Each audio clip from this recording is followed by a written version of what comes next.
மாயாஜால காட்டில் ஒரு நல்ல நாள். ஸ்டார்டஸ்ட் யூனிகார்னும் தம்பர் பன்னியும் மிருதுவான காலை காற்றை அனுபவித்துக் கொண்டிருந்தனர். சூரிய கதிர்கள் மரகத விதானத்தில் நடனமாடின. காற்றில் மலர்ந்த மலர்கள் மற்றும் புதிய புல்வாசனை. அவர்கள் அலைந்து திரிந்த போது ஜூசி ஒளிரும் ஆப்பிள்கள் நிறைந்த ஒரு பெரிய ஆப்பிள் மரத்தை சுற்றி கவலைப்பட்ட வன உயிரினங்களின் குழுவை கண்டனர். ஐயோ இல்லை! ஆப்பிள்கள் என்ற ஒரு அணில் தன் சிறிய பாதங்களை பிசைந்து அழுதது. ஆப்பிள்கள் பழுத்துள்ளன, ஆனால் அவற்றை எங்களால் அடைய முடியாது.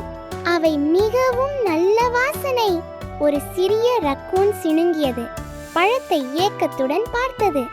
நட்சத்திர தூள் அவளது மின்னும் மேனியை அசைத்து நம்பிக்கையுடன் முன்னேறியது.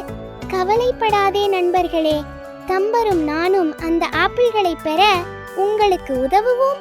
தம்பர் முயல் தனது கைகளை வெளியே தள்ளியது. ஆமாம், எங்களிடம் இது உள்ளது, கேரட் கேக் துண்டு. முதல் திட்டம் எளிமையானது. தம்பர் மரத்தில் ஏறி ஆப்பிள்களை கீழே குலுக்கி விடுவார். தம்பர் தும்பிக்கையை தூக்கி எறிந்தார். அவரது சிறிய பாதங்கள் பிடிக்காக துடித்தன. கிட்டத்தட்ட அங்கே அவர் முதல் கிளையை அடைந்த போது முணுமுணுத்தார். ஆனால் அவர் ஒரு ஆப்பிளை பிடிக்க சாய்ந்த போது கிளை முறிந்தது. மேலும் அவர் ஒரு புதரில் விழுந்து திடுக்கிட்ட பெண் பூச்சிகளின் குவியலில் இறங்கினார். ஸ்டார்டஸ்ட் சிரிக்காமல் இருக்க முயன்றார். நீங்கள் நலமாக இருக்கிறீர்களா தம்பர்? மிகவும் நன்றாக இருக்கிறது. தம்பர் இலைகளை துலக்கிவிட்டு அதை செய்ய வேண்டும் என்று பாசாங்கு செய்தார்.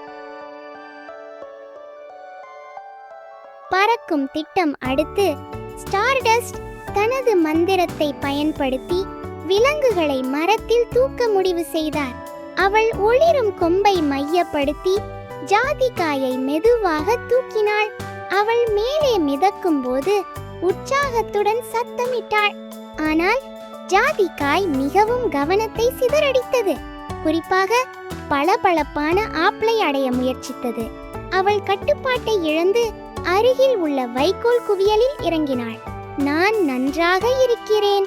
ஜாதிக்காய் சிலிர்த்து தன் சிறிய பாதத்தை அசைத்தது. அடுத்து குழுப்பணி திட்டம். ஸ்டார்டஸ்டும் தம்பரும் ஒன்றாக குவிந்தனர். எல்லோரையும் உள்ளடக்கிய ஒரு திட்டம் எங்களுக்கு தேவை என்று ஸ்டார்டஸ்ட் கூறினார். எனக்கு கிடைத்தது! தம்பர் கூச்சலிட்டார். ஒரு கிரிட்டர் பிரமிட்டை உருவாக்குவோம். விலங்குகள் ஆரவாரம் செய்து வேலையில் இறங்கின.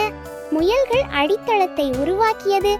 அணில்கள் மேலே துருவியது மற்றும் ரக்கூன்கள் மிகவும் உச்சியில் ஆபத்தான முறையில் சமநிலைப்படுத்தப்பட்டன. அது தள்ளாடக்கூடியதாக இருந்தது, ஆனால் அது கிட்டத்தட்ட வேலை செய்தது. ஒரு அணில் தும்மல் வரும் வரை மற்றும் முழு கோபுரமும் மந்திரித்த அப்பத்தை அடுக்கி வைப்பது போல் கவிழ்ந்தது. எல்லோரும் குவியல் குவியலாக படுத்திருக்க ஸ்டார்டஸ்டுக்கு திடீரென்று ஒரு யோசனை தோன்றியது. காத்திருங்கள், நான் ஒரு யூனிகார்ன். நான் ஆப்பிள்களை துடைக்க முடியும்.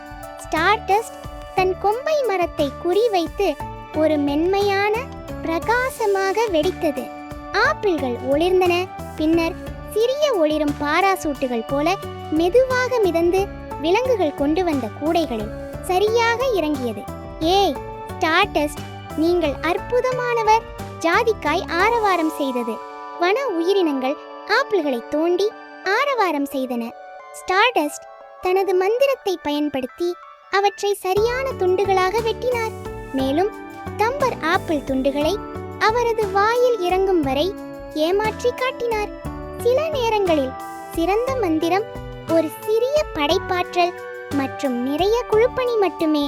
மேலும் புத்திசாலித்தனமான யோசனைகளை கொண்ட ஒரு முயல் என்று தம்பர் மேலும் கூறினார். மற்றொரு ஆப்பிள் துண்டுகளை அவரது வாயில் திணித்தார். விலங்குகள் தங்கள் விருந்தை ரசித்த போது காடு சிரிப்புடன் எதிரொலித்தது. எப்போதும் எல்லாவற்றையும் இன்னும் கொஞ்சம் மாயாஜாலமாக்கியது மற்றும் மிகவும் வேடிக்கையாக இருக்கும். தங்கள் 2 அற்புதமான நண்பர்களுக்கு நன்றி.